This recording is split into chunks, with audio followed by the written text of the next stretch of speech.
Prepare yourselves for a story that will leave you breathless.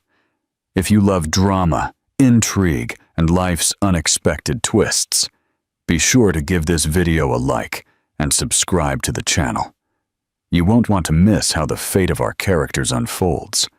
What happens when the woman you discarded, whom you called simple, unambitious, and a burden holding you back, lands in a life you could only dream of. Alexander Thorne believed he had it all: a luxurious office, a 7-figure salary, and a dazzling new trophy wife. He cast aside his college sweetheart, Clara Bennett, believing he had upgraded in every possible way. He would see her one last time at a corporate event he considered the pinnacle of his success, only to discover that the quiet, unassuming man accompanying her was not just her new partner.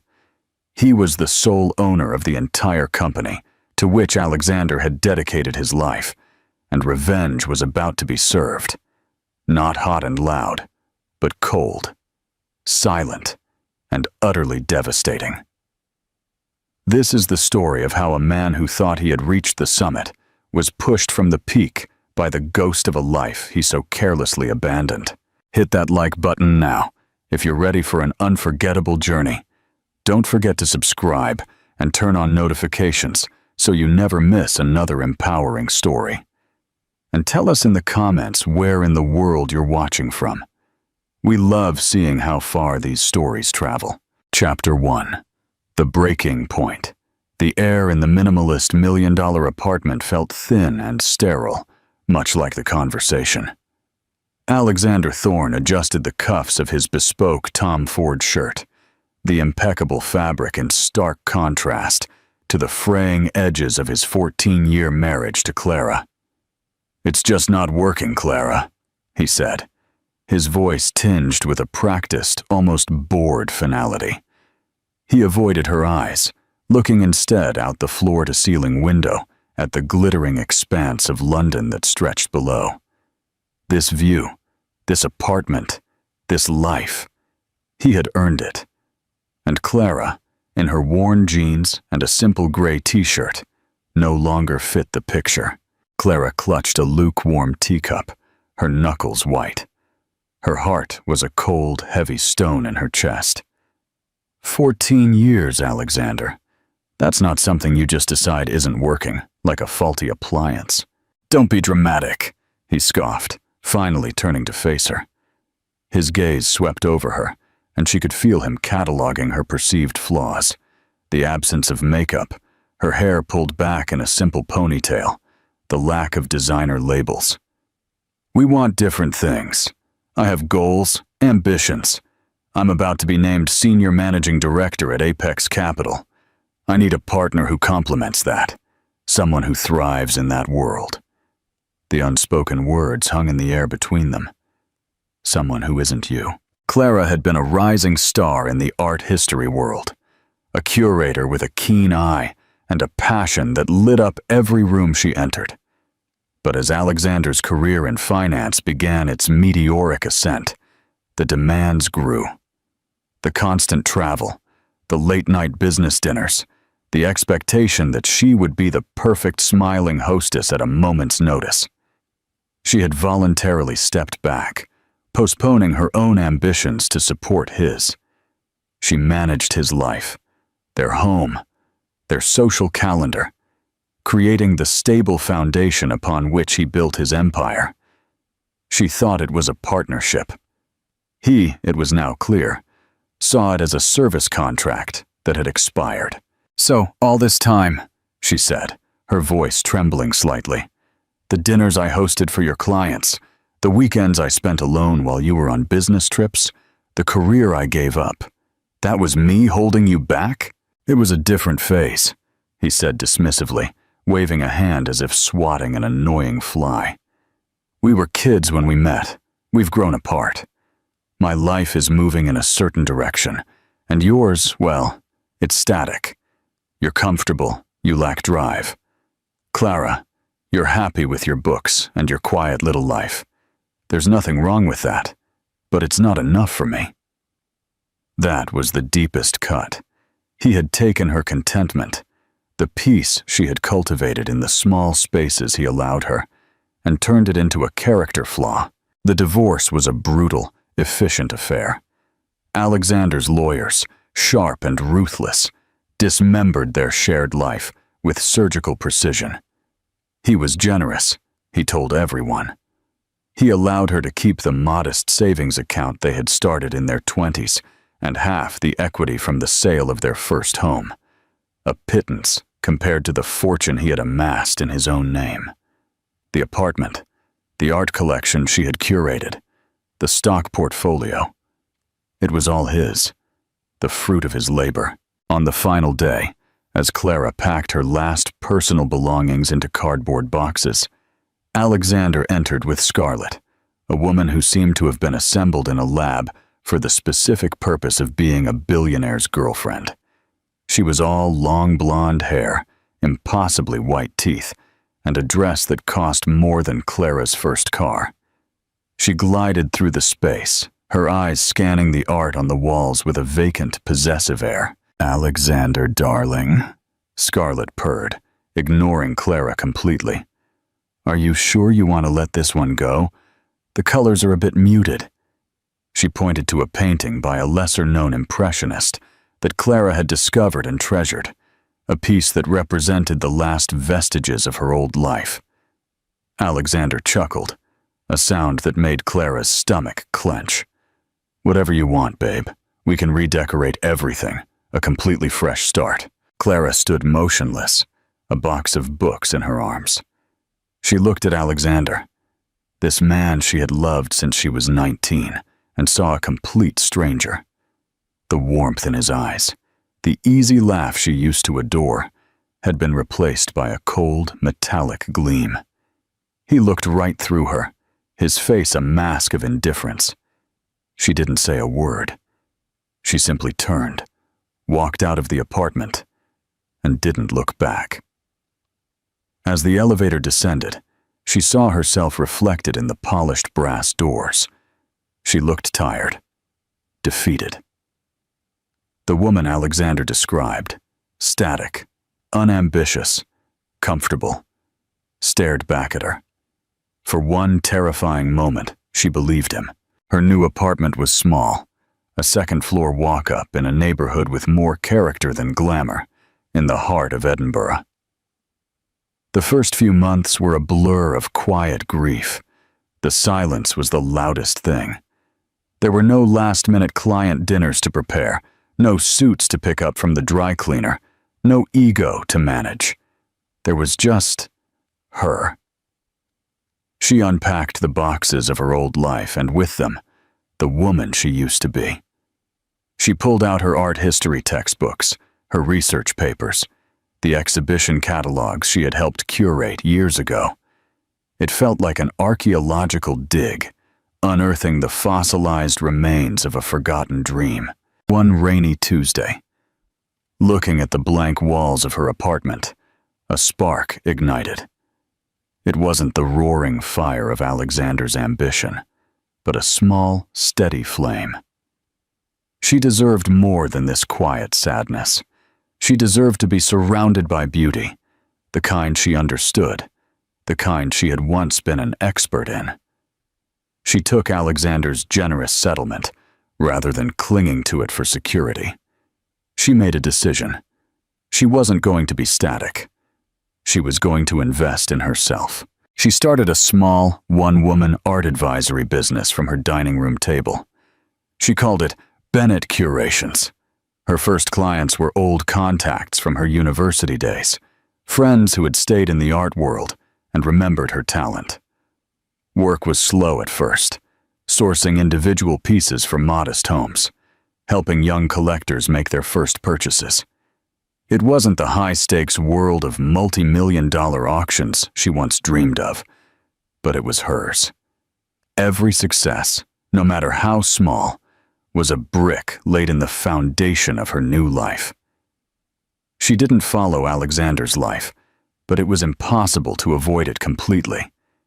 He was a regular feature in the city's society pages, always photographed with Scarlett clinging to his arm. Finance magnate Alexander Thorne and socialite Scarlett Davies dazzle at opera gala.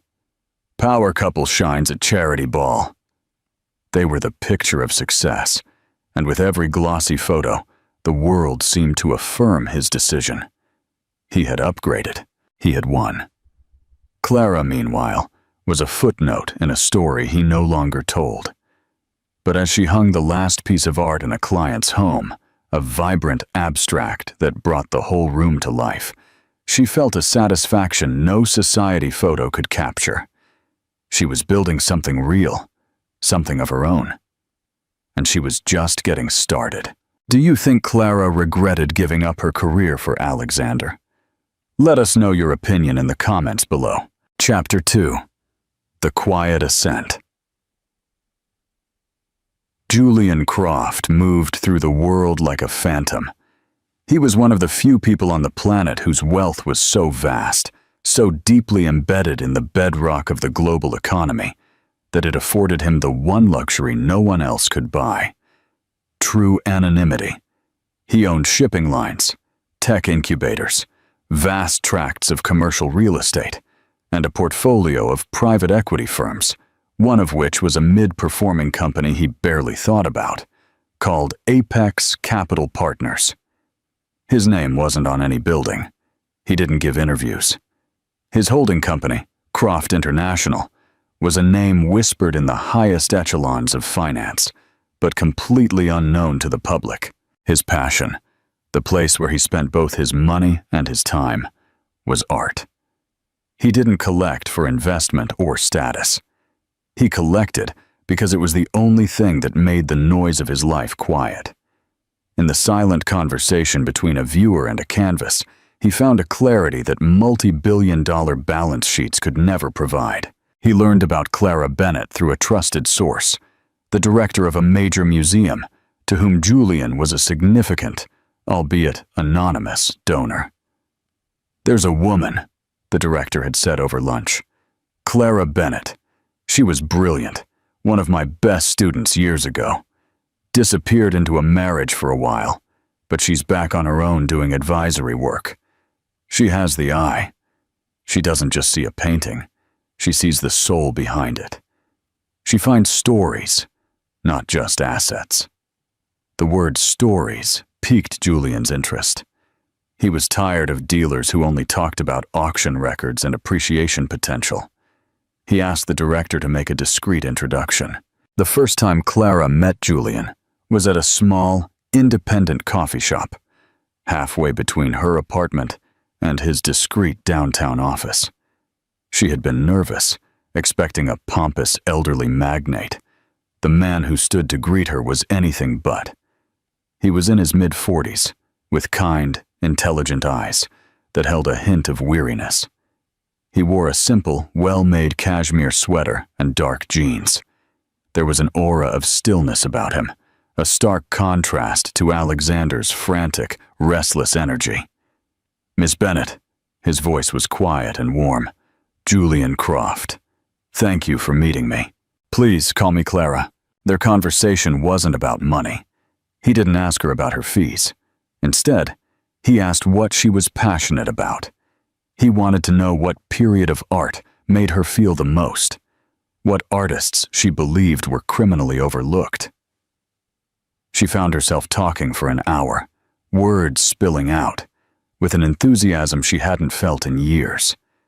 She spoke of the Dutch masters, the quiet dignity of a Vermeer, the raw, chaotic emotion of a Turner seascape. He listened, truly listened. He didn't interrupt. He didn't check his phone. He didn't steer the conversation back to himself. When she finally paused, slightly embarrassed by her own fervor, he simply smiled. "I'm looking for a piece," he said. "Something for my personal study. It's a quiet room. I want the art to reflect that. Not silence, but a quiet contemplation. Can you help me find that?" It was the most beautiful, articulate commission she had ever received. Their relationship unfolded over a series of gallery visits, studio tours with emerging artists, and long conversations over coffee. He was a puzzle she slowly enjoyed solving. He was clearly a man of immense resources, but there was no ostentation. He drove a modest electric sedan by billionaire standards. His watch was elegant but not flashy. He spoke of business trips to Singapore and Zurich as casually as Alexander talked about a weekend on the coast, but he never mentioned his company or his position. Clara found herself opening up to him in ways she never had with Alexander. She told him about her abandoned academic career, the slow erosion of her confidence during her marriage, and the quiet joy she was finding in rebuilding her life on her own terms. He told me I lacked drive, she confessed one afternoon, standing in front of a Rothko that seemed to vibrate with color. He saw my contentment as a weakness. Julian remained silent for a long moment, his eyes fixed on the canvas. Contentment is not the opposite of drive, he said finally, his voice soft. It is the fuel. A man who needs constant chaos to feel alive is a man running from himself. A person who can find peace in a quiet room. That is a person who has already won. His words wrapped around her like a warm blanket. For the first time, she saw her own nature not as a disadvantage, but as a strength. One evening, he invited her to dinner at his home. It wasn't a sprawling mansion, but a breathtaking penthouse that occupied the entire top floor of a historic pre-war building. The space was a masterpiece of understated luxury. Warm woods, soft lighting, and walls adorned with the most incredible private art collection she had ever seen. There was a small Monet, a sketch by de Kooning, a stunning Richter. "This is extraordinary, Julian," she whispered, her voice filled with awe. "It's just my home," he said with a small shrug. "It's where I come to be quiet." He had cooked for her himself, a simple but delicious pasta dish. They ate on a small terrace overlooking the park, the city lights twinkling below like a fallen constellation. It was at that moment, with the taste of good wine on her lips and the comfortable silence stretching between them, that Clara realized she was falling in love. It was a different kind of love than she had known. It wasn't the frantic, all-consuming passion of her youth with Alexander. This was a slow, deep current, a feeling of coming home to a place she didn't even know she was looking for. As their relationship deepened, she began to manage his entire collection, advising on acquisitions, overseeing restorations, and cataloging his works. He trusted her implicitly. He gave her a budget that made her head spin, but his instructions were always the same. Buy what is important, Clara. Buy the stories that need to be told. She never asked him about the specifics of his business. She knew he was the head of Croft International, a private investment firm. To her, it was just a name, the source of the funds that allowed them this beautiful life. She had no idea of its scale, no concept of the vast corporate machinery that silently whirred beneath the surface of their idyllic world. She didn't care. She was in love with Julian Croft, the man who listened, the man who understood the value of quiet, the man who saw her not as an accessory, but as a partner. One evening, they were curled up on the sofa. A documentary about the artist Jean-Michel Basquiat played softly on the screen. Julian was reviewing some documents on a tablet, his brow furrowed in concentration. "Everything all right?" she asked, tracing a pattern on his sleeve. "Just a routine Q3 review for one of our acquisitions," he murmured, his eyes still on the screen. "A private equity firm we bought a few years back. They're a bit aggressive for my taste, but they put up good numbers." He swiped a finger across the screen, bringing up an organizational chart. "Their board is pushing for a big new M&A deal. Their top executive is eager. A real shark, apparently." "What's the firm called?" she asked idly, her attention mostly on the documentary. "Apex Capital Partners," he said. Without looking up, the name hit her like a physical blow. The air left her lungs. Apex Capital, Alexander's company. The company for which she had sacrificed her marriage.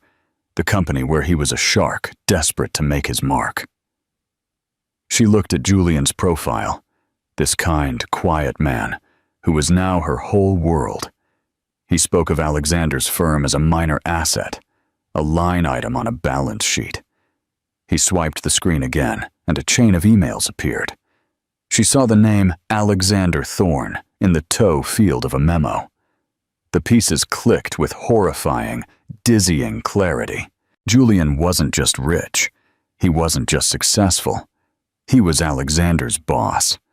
Not just his boss, but the ultimate authority. The invisible hand. The god in the machine. She felt a wave of nausea, followed by a strange, chilling calm. The universe, it seemed, had a perverse sense of humor. All this time, Alexander had been climbing a ladder, clawing his way to the top, desperate for the approval of a man he had never met.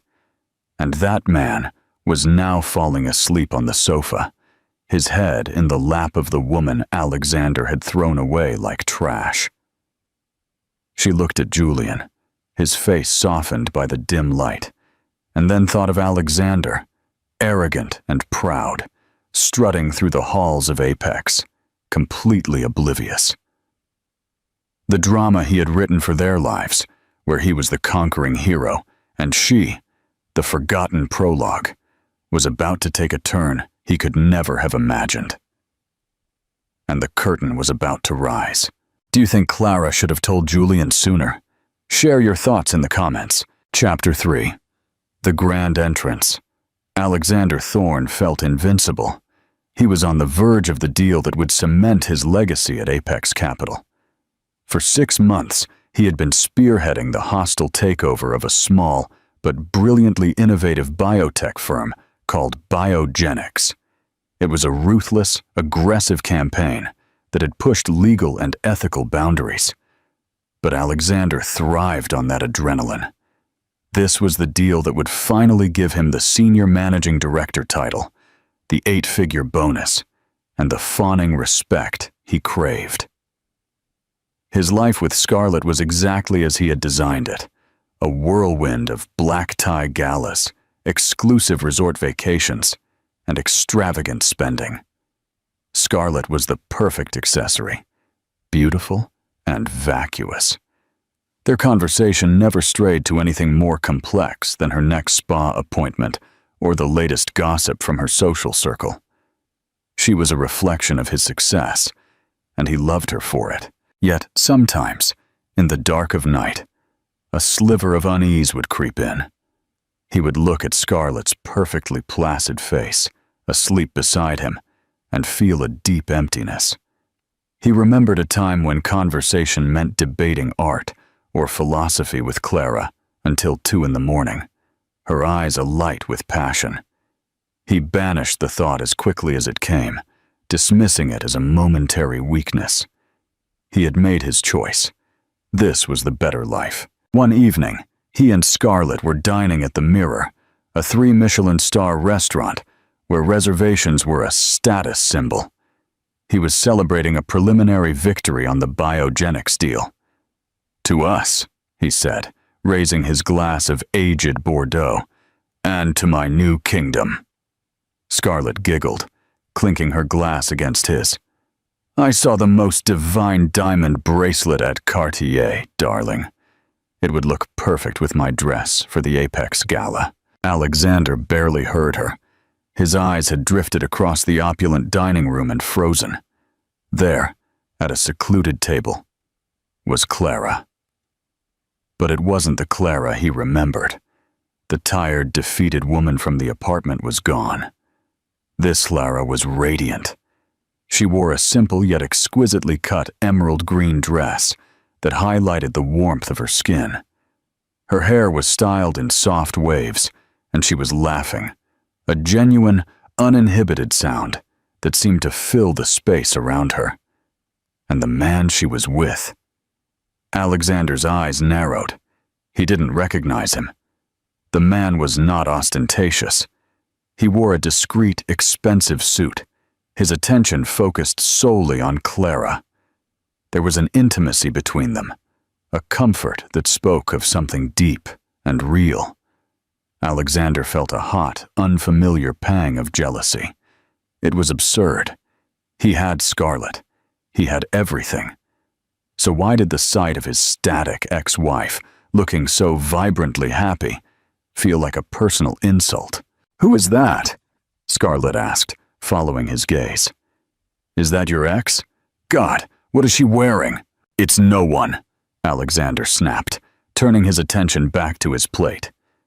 But his appetite had vanished. He watched them out of the corner of his eye for the rest of the meal. He saw the man place a hand over Clara's, his touch soft and possessive. He saw the way Clara looked at him, with an adoration she had once reserved only for Alexander. He told himself it didn't matter. She was probably dating some boring professor or a mid-level accountant. Good for her. The incident, however, got under his skin. He found himself idly searching for her online, something he hadn't done since the divorce. He found the Bennett Curations website. It was professional, elegant. The portfolio section showcased impressive projects, rooms transformed by her impeccable taste. A small biography mentioned her work with private collectors. He scoffed. It was a glorified shopping service. Still, it was more than he expected. Meanwhile, Clara lived in a state of surreal awareness. Knowing Julian's secret, while he remained oblivious to its significance for her, was a constant, low-level hum beneath the surface of her life. She wrestled with when, or if, she should tell him. It felt like a betrayal of their peaceful world to introduce the ugliness of her past with Alexander into it. And a part of her, a dark, hidden part, felt a morbid curiosity to see how it would all unfold. The annual Apex Capital Partners Gala was the event of the season in the financial world. It was a night of pure, unadulterated self-congratulation, and for Alexander, it was his coronation. The biogenics deal was almost finalized. The board had approved it, and all that remained was the final sign-off from the notoriously reclusive owner of the parent company, Croft International. It was a formality, they assured him. The owner trusted Apex's leadership. "This is it, Scarlett," he said, adjusting his bow tie in the mirror of his penthouse. "Tonight, everyone will see who runs this city." Clara had initially declined Julian's invitation to the gala. "A corporate party, Julian. That's not our thing. It sounds dreadful." Julian had smiled. "I know, and I promise we'll only stay an hour. But this one is unavoidable. The board has been begging me to make an appearance for years. They think it'll be good for morale and," he added, his eyes twinkling, "they're giving out a Deal Maker of the Year award, and I'm expected to present it. I need my beautiful partner there to support me." He had given in, a knot of dread and anticipation forming in her stomach. Apex Capital, Deal Maker of the Year. It had to be Alexander. The universe was not just humorous. It was a cruel and brilliant playwright. She chose her dress carefully. It was a stunning midnight blue silk gown, elegant and powerful all at once. It was armor. As she looked in the mirror, she barely recognized the woman staring back. This wasn't Alexander's mousy ex-wife, nor the quiet art advisor. This was a woman who knew her own worth. A woman who stood beside one of the most powerful men in the world. Not as an accessory, but as an equal. The gala was held in the grand ballroom of the city's most luxurious hotel. The room was a sea of black tuxedos and glittering gowns, buzzing with the energy of 1,000 egos. Alexander and Scarlett were at the entrance, Alexander basking in the congratulations of his colleagues. "A masterpiece, Thorne!" roared his direct boss, Robert Miller, clapping him on the back. The biogenics acquisition will be studied for years. The man from Croft International will be very pleased. Alexander preened. Just doing my job, Robert.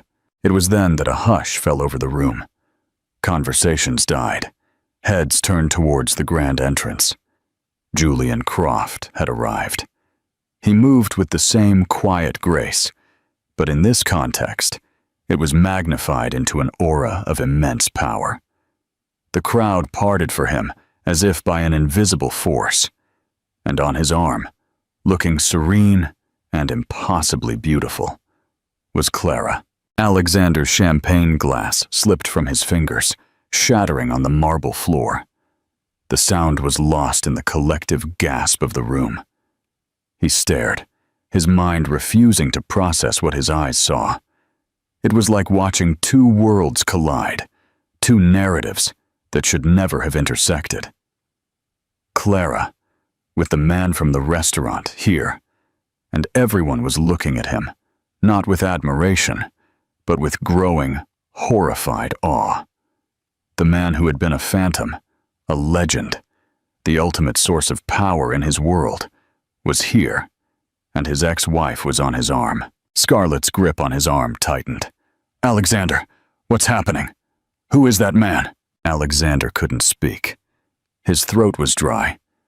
He saw Robert Miller, Apex's CEO, striding forward, his face a comical mask of reverence and shock. "Mr. Croft, we are profoundly honored by your presence." Mr. Croft, the name echoed in Alexander's skull. Croft International, the parent company, the owner. His blood ran cold. The invincible feeling evaporated, replaced by a dread so profound it paralyzed him. The man from the restaurant, the boring professor he had dismissed, the man his ex-wife looked at with such love. He wasn't just an anonymous suitor. He was the owner of everything. He owned Apex. He owned Alexander. Clara's eyes, calm and steady, met his across the room. There was no malice in them, no triumph, only a quiet, devastating understanding. In that single glance, Alexander Thorne's entire world, the kingdom he had built on the ashes of his marriage, crumbled to dust. The ballroom felt as if all the oxygen had been sucked out of it. For Alexander, the glittering crystal chandeliers, the softly playing orchestra, the clinking of glasses, everything seemed like a surreal, distant dream. His reality had shrunk to the space between him and the couple standing at the entrance, the woman he considered worthless, and the man who held his entire professional life in the palm of his hand. Julian, seemingly oblivious to the shockwave he had created, nodded courteously to Apex's CEO. "Robert, an excellent event," he said, his voice easily carrying across the hushed room. His eyes, however, were on Clara. "I believe you know my partner, Clara Bennett." Robert Miller's head swiveled to Clara, his face a comical mask of confusion and panic. He had met Clara a couple of times over the years, always in the context of being Alexander Thorne's quiet wife. To see her here, introduced as the partner of the firm's ultimate owner, was a paradigm shift he couldn't comprehend. "Clara, yes, of course. What? How wonderful to see you," he stammered, his obsequious smile trembling. Clara's expression was one of cool, distant grace. "Robert, it's been a long time." Her gaze swept past him, landing once more on Alexander, for a split second before returning to Julian's side. The Dealmaker of the Year award ceremony was a public execution. Alexander, who had been anticipating this moment for months, had to walk from his table to the stage on legs that felt like lead. The applause was scattered, confused. The whispers were louder than the claps. He stood on stage, bathed in a spotlight that now felt like an interrogation lamp. Julian was handed the heavy crystal award. He walked to the podium, his presence commanding the absolute attention of every person in the room. "Good evening," Julian began, his voice calm and measured. Apex Capital has had a profitable year, and a key part of that has been the aggressive M&A strategy led by Mr. Alexander Thorne. He paused, letting the name hang in the air. He turned slightly to look at Alexander, who felt a bead of sweat roll down his temple. The biogenics acquisition in particular has been noted for its tenacity, Julian continued, choosing the word with surgical precision. It was a campaign that valued victory above all else. It has, no doubt, secured a significant asset for the portfolio. Alexander felt a faint glimmer of hope. Perhaps this would be okay. Perhaps Croft was a pragmatist who only cared about the bottom line. However, Julian said, his tone shifting almost imperceptibly, at Croft International, we believe that how one wins matters as much as if one wins. True sustainable value is not built on scorched earth. It is built on integrity, on foresight, and on partnerships, not on hostile destruction. He turned his full attention back to the audience. This deal, while profitable in the short term, has damaged relationships with key innovators in the biotech sector and has exposed our firm to significant long-term litigation risks due to the methods employed. The cost of this victory, I'm afraid, will be far greater than the price we paid. It was a complete and utter repudiation. He wasn't just criticizing the deal. He was dismantling the entire philosophy Alexander had built his career on. He was calling him reckless and short-sighted in front of the entire industry. Julian then looked directly at Alexander, a flicker of something unreadable in his eyes. He extended the crystal award. For your victory, Mr. Thorne. Alexander took the award. It felt as heavy as a tombstone. His hand trembled. He mumbled a thank you that was swallowed by the cavernous silence. He stumbled back to his table, his face burning with humiliation. Scarlett stared at him, her expression a mix of fear and disgust. His value in her eyes was dropping in real time.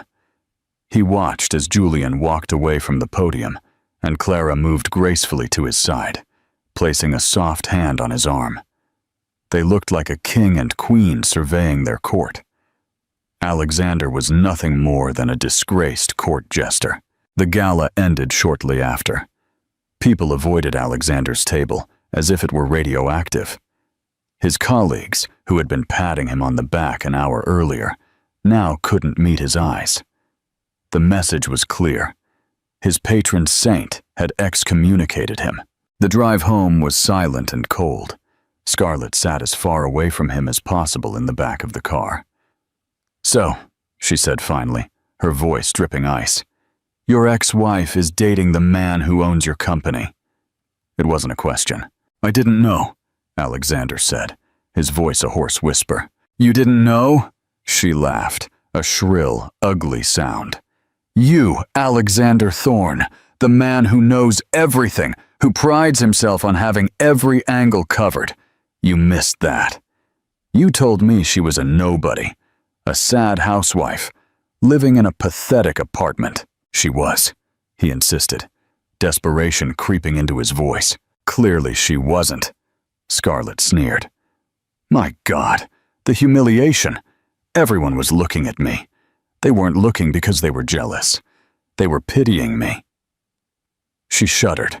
To be married to the man whose ex-wife is sleeping with his boss. How am I going to show my face at the club tomorrow? Alexander had no answer. He felt empty, a husk of the man who had left the apartment that morning. The kingdom he had been so proud of was a house of cards, and the woman he had discarded had just revealed herself as the storm that would bring it all down. He knew with a certainty that chilled him to the bone that his career at Apex was over. Julian Croft hadn't needed to fire him. He had simply exposed him, and the system would do the rest. He would be sidelined, his projects reassigned, his authority eroded, until he had no choice but to resign in disgrace. He thought of Clara's calm expression.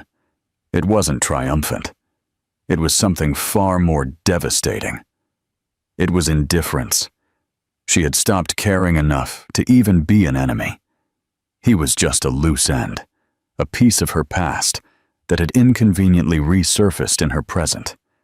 The ultimate power move wasn't revenge. It was the realization that the person who wronged you was now so small, so insignificant, that they were no longer worth the emotional energy. Alexander Thorne, the shark, had just been informed he was plankton. What do you think Alexander felt in that moment? Did he deserve it? Let us know your comments. Chapter 4. The Path to Freedom. The consequences were swifter and more brutal than Alexander Thorne could have imagined.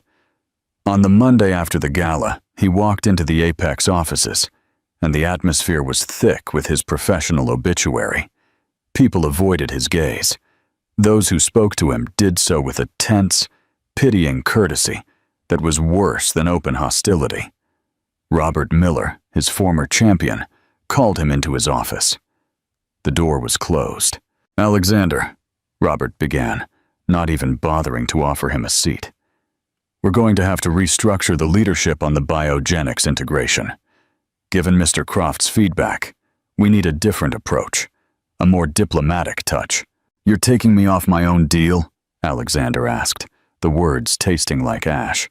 "It's not your deal anymore, Alexander. It's the firm's deal, and the firm needs to protect its relationship with its owner," Robert said, his face impassive. "Your other projects will also be reassigned. We need you to step back. Focus on internal strategy for a while."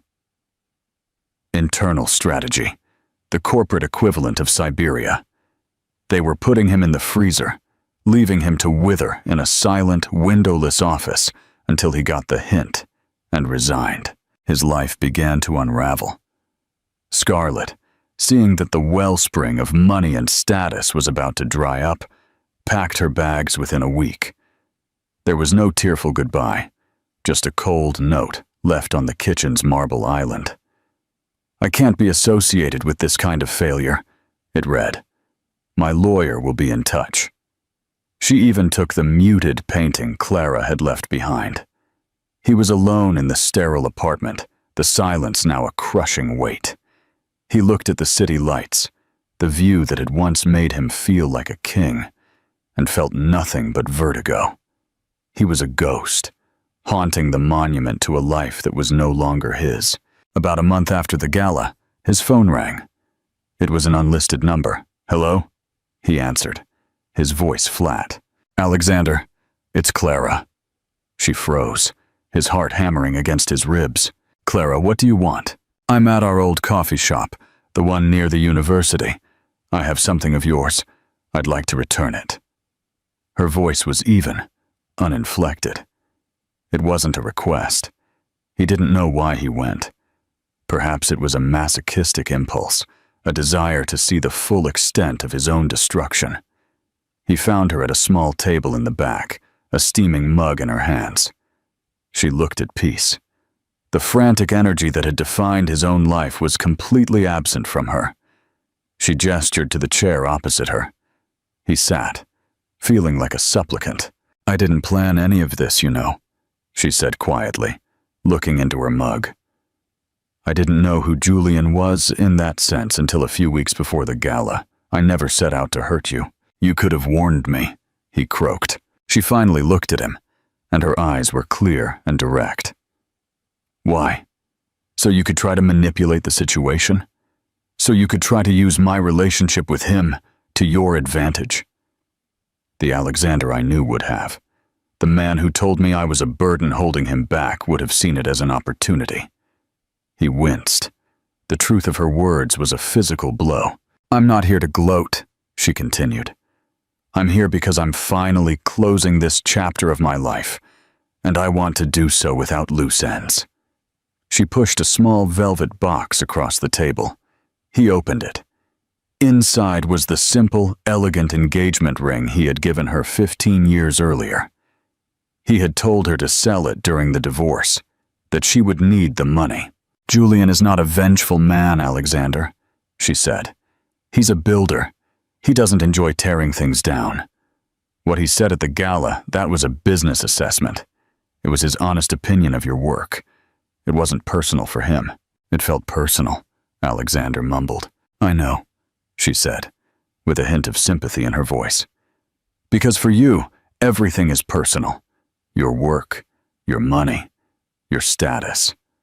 That's what you are. You never understood that for me, it was always about us. The partnership. When you ended that, you didn't just leave me. You erased the foundation of your own life.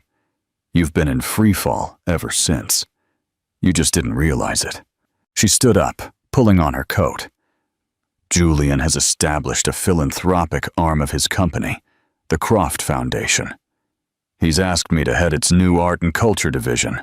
I'll be endowing museums, funding scholarships for young artists, the work I dreamed of doing when I was 20. Turns out my quiet little life and my lack of drive were just waiting for the right soil to grow." She gave him one last lingering look. It wasn't pity, but a kind of sad farewell. "Goodbye, Alexander. I hope you find something real to build on next time." She turned and walked out of the coffee shop, leaving him alone with the ghosts of who they used to be and the ruin of what he had become. He looked at the ring, a perfect circle that represented a promise he had shattered. For the first time in his adult life, Alexander Thorne cried. He wasn't crying for the loss of his job, or his money, or his trophy wife. He was crying for the loss of the only thing of true value he had ever possessed, the love of a good woman. He had been too arrogant and too blind to deserve. A year later, the world was a different place for both of them. Alexander Thorne's exile was complete. His formal resignation from Apex was less a decision and more an inevitability, a final, quiet step in a long fall from grace. His name, once synonymous with aggressive success, was now a toxic asset. No major firm would touch him. The story of his public downfall was a modern Icarus fable, too potent. Told at expensive lunches he was no longer invited to, he sold the penthouse to cover the mountain of debt Scarlett's lifestyle had accrued and his own extravagant spending had built. The Tom Ford suits were consigned, the sports car repossessed. Finally, he found a position 2 time zones away, in a city known for its modesty, not its ambition. He was now a senior analyst at a mid-market logistics firm, a company that moved actual boxes, not abstract millions. His world had become brutally, painfully literal. He lived in a 2-bedroom apartment in a sprawling complex called Oak Meadows. His balcony didn't overlook a glittering cityscape, but a communal swimming pool that was drained half the year. The silence of his old apartment had been an oppressive weight. The noise of this new life was a different kind of torture. The thin walls carried the sounds of his neighbors' lives, a baby crying, a couple arguing, the muffled bass of a teenager's music. He was no longer above it all. He was immersed in the mundane clutter of ordinary life he had fought so hard to escape. His anonymity was absolute. At the grocery store, he was just a man buying milk. At the office, he was just the new guy from out of town. The deference, the fear, the envy he had commanded were gone. Stripped of his title, his wealth, and his audience, he was forced to sit with the man who remained. He didn't like the company. Some nights he would sit in the dark, the velvet box with Clara's ring on the coffee table, and trace the path from that first blush of love in a university dorm room to this desolate present. The journey had been about acquisition, and now he understood that he had acquired nothing of substance. He had only lost. The work of rebuilding a self, not a portfolio, was arduous and lonely, and he was just beginning. Meanwhile, in a sunny corner office overlooking Regent's Park, Clara Bennett Croft, signed the final grant of the quarter. Her new name, which she had adopted after a quiet wedding in the Tuscan countryside, felt less like a change and more like a realization. The ceremony had been the antithesis of an apex gala. 20 guests, a simple linen dress, and vows exchanged under a 1,000-year-old olive tree as the sun set. Their honeymoon was spent visiting forgotten small chapels to see obscure frescoes, their joy shared. Something quiet and powerful. As director of the Art and Culture Division of the Croft Foundation, Clara had become one of the most important figures in her field. She didn't just write checks, she built programs. She established a grant, First Brush, for low-income artists, providing not just funds, but also mentorship and studio space. Her current passion project was the restoration and digitization of the archives of a 1930s surrealist painter who had been overshadowed by her male contemporaries. She was literally rewriting art history, giving voice to the silenced and bringing forgotten stories to light. Her quiet little life had found its grand purpose. Her partnership with Julian was a study in serene balance. They were a team. He sought her counsel not just on art, but on the human impact of his commercial ventures. Her perspective, her innate understanding of substance over style, had become his most reliable metric. Their evenings weren't spent at galas, but in quiet companionship, reading side by side, debating a new artist she had discovered, or cooking together in their beautiful warm kitchen.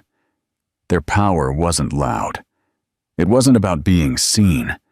It was about seeing each other, fully and completely. One evening, as they walked home after a gallery opening, Julian slipped his hand into her arm. "Do you ever think about him?" he asked softly.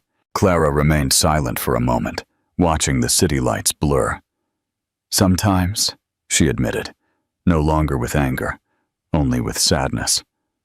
"I think of him like a character from a book I read long ago, a man who was so terrified of being ordinary that he never learned to be truly extraordinary. He thought value was something you could put on a balance sheet." She looked at Julian, at this man who possessed so much of the world, yet moved through it as if he were simply a grateful guest. "He never understood," she finished, "that the most valuable things in life are the ones that have no price at all." She leaned her head on his shoulder in peace, her past a distant shore, her future an open, beautiful horizon. She rarely thought of Alexander, but when she did, it was with a distant, detached sadness.